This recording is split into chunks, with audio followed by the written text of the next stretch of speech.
I don't know about you, but I have so many scrap pieces of fabric in my fabric stash. They just accumulate really quickly and a lot of them are really odd sizes. So if you have anything like that, this tutorial will be perfect to use up any scrap pieces of fabric you might have lying around. I find this example works really well because they're using fabrics that actually complement each other and the colors work really well together. You can also try and use a bright pop of color to make the bag pop. So I actually have some of this pink linen, this blue linen, and then also this cream linen that I found in my fabric stash. And I think this will be the perfect type of fabric for a patchwork bag.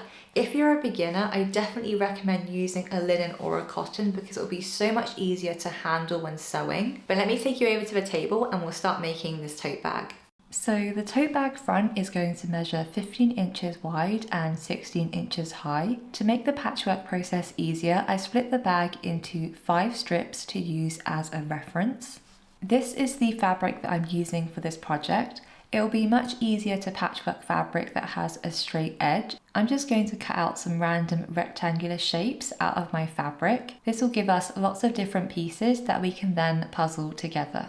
What we're going to do when cutting is make sure that whatever we cut is the same width as the pattern piece, but I'm going to vary the length of the rectangle. So when we align them one on top of the other, that will give us a strip. It might sound a little bit complicated, but I'm going to show you now and it will be really easy to do. When you're cutting straight lines, I find it really easy to use a rotary cutter rather than scissors, and also use a nice spongy cutting mat. It makes this process really easy and I'm going to do this for all the pieces. So as you can see, I've got a rectangle that measures roughly the same width as the pattern piece. I'm just going to cut lots of different rectangles that are the exact same width, just varying in different lengths.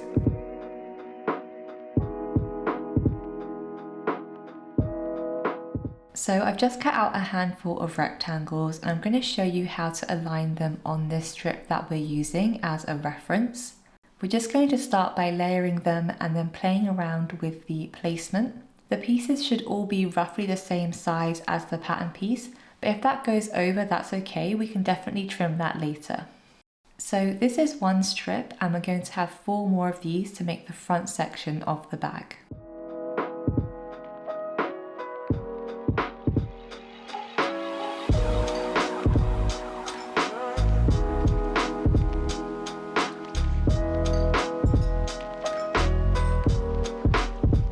As you can see, I've got 5 strips that have all been made up of fabric scraps. These 5 strips will make the front of the tote bag, and what we're going to do now is sew the horizontal seams of the strip pieces separately, and then once that's done, we can then join the vertical seams to make one front piece. I've just laid out the strip this way so you can see the entire piece on my camera. I'm just going to start clipping the seams with the right sides together.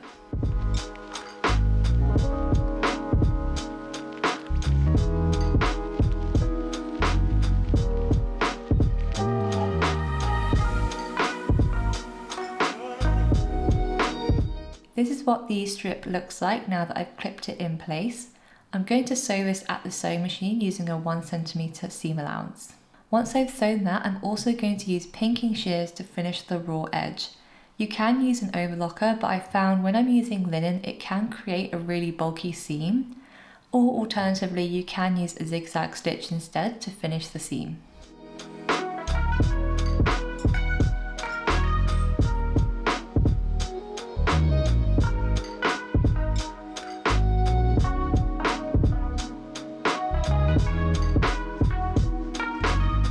I'm now just using my pinking shears to finish the seams, and then I'm just ironing the seams to one side and removing any creases. Now I'm going to repeat the exact same process for the 4 other strips, and then we'll clip the horizontal seams together, sew them, and then finish the seam with pinking shears.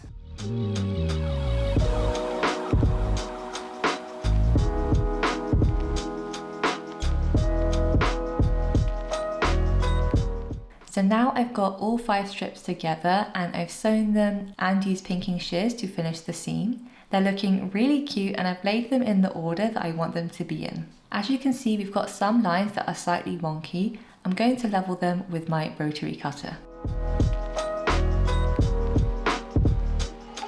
Now I'm clipping the vertical seams together to make the front of the tote bag.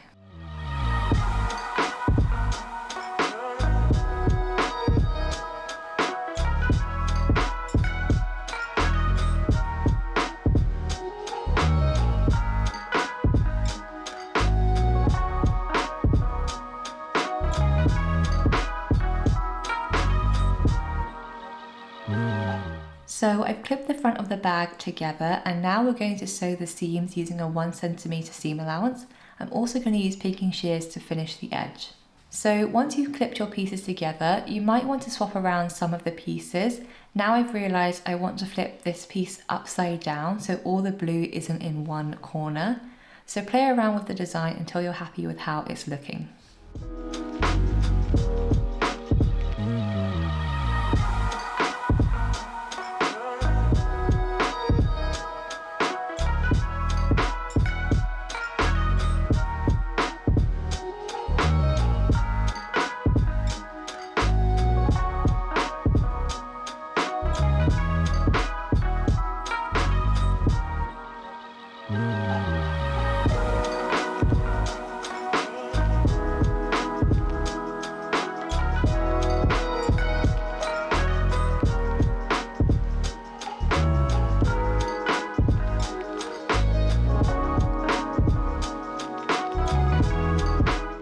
So this is what the front of the bag is looking like now that I've sewn all the strips together. I'm going to now level the top section of the bag using my rotary cutter. The top is nice and level now. Now on the bottom of the bag, I'm also going to make that level.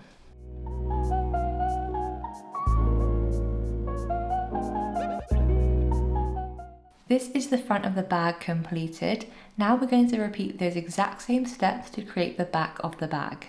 So I went ahead and created the back of the bag. I did the exact same steps and played around with a different pattern. So this is the front of the bag. I'm going to place this on top of the back, making sure the top section of the back is level. I'm just going to slide this up, and as you can see, the back section of the bag hasn't been cut level yet, but I'm going to use the front as a guide to make sure they're the exact same height.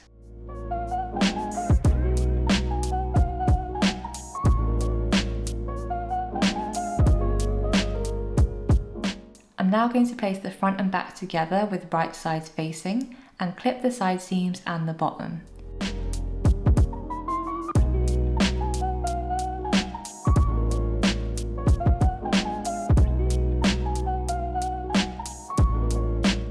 I'm sewing this at the sewing machine using a 1 centimeter seam allowance and pinking shear the edge.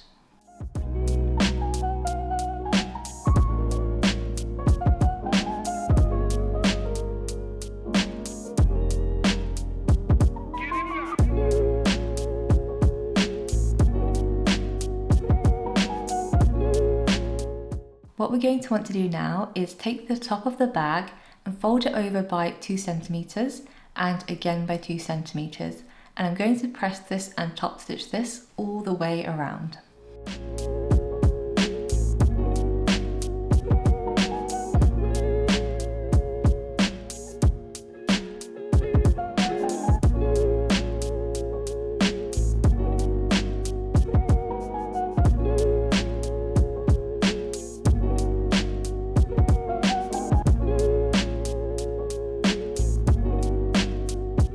This is what the top of the bag looks like now it's sewn and pressed neatly. I'm now going to turn the bag right side out.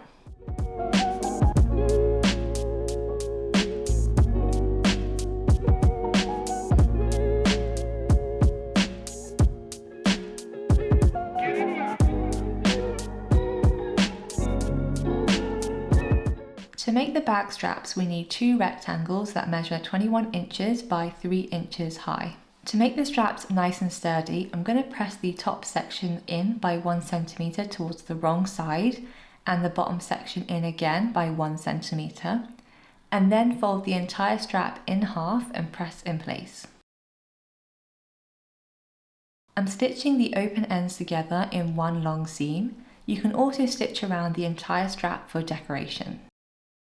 So now we've got the strap pieces and they're pressed and sewn and they look really nice and flat.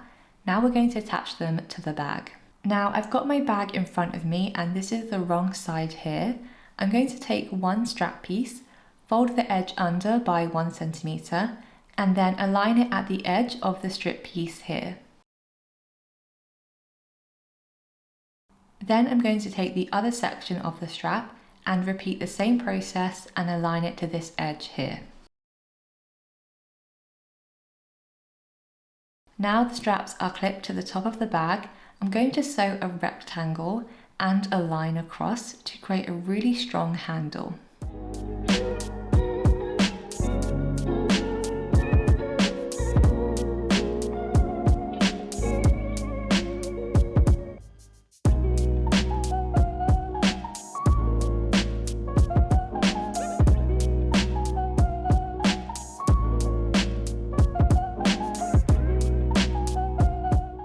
And this is what the final bag looks like. I really love how this project turned out and really adore the patchwork detail. The fun thing about this bag is you can make it in any size and any color and even use really fun prints to make the bag pop.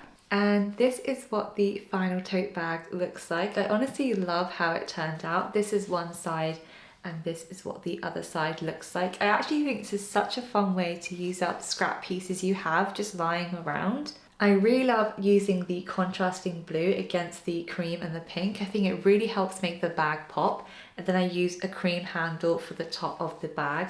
I actually just love the whole vibe of how this turned out. I hope you enjoyed seeing my process of making a patchwork bag, and I hope it inspires you to go into your fabric stash and find things you would have maybe thrown in the bin and actually repurpose them into something you will definitely use. Like I said, I use tote bags all the time, especially when I'm going food shopping. I find them really useful because I hate using the plastic bags you can get. I think these are so much nicer on the hands when you're holding them, and they also look really cool. Thank you for watching, and I hope you have a lovely rest of your day.